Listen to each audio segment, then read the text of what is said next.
এখন আমরা করব গড় মুনাফার হার নির্ণয়। তো গড় মুনাফার হার নির্ণয় করতে আমাদের কোন মানটা প্রয়োজন? কর পরবর্তী মুনাফাটা প্রয়োজন আমাদের।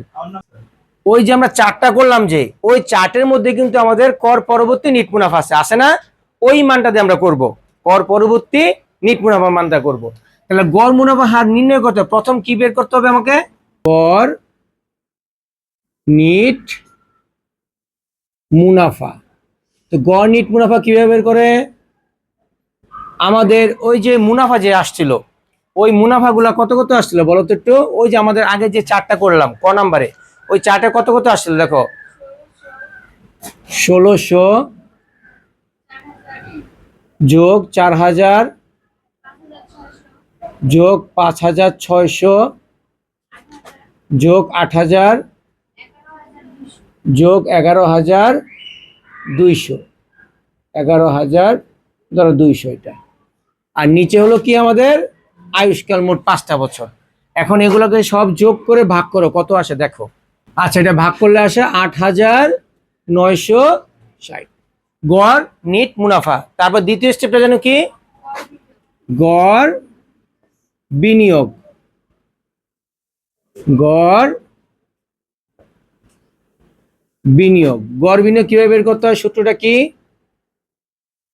প্রাথমিক বিনিয়োগ। বলো সূত্রটা। প্রাথমিক বিনিয়োগ যোগ ভগ্নাবশেষ মূল্য ভাগ 2। তাহলে প্রাথমিক বিনিয়োগ কত ছিল জানো আমাদের? 50,000 মনে হয় না?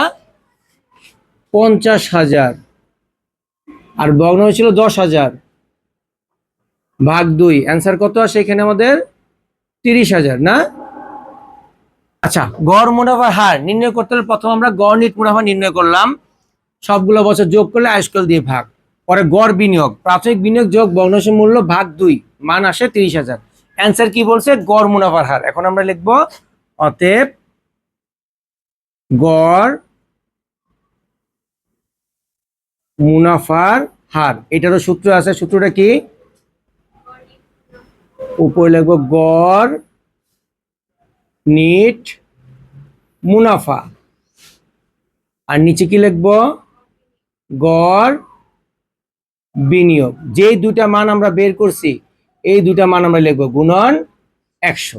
তাহলে মানগুলো আমরা বসাই এখানে। গড় নিট মুনাফা কত জানি আসছে আমাদের? 8,960।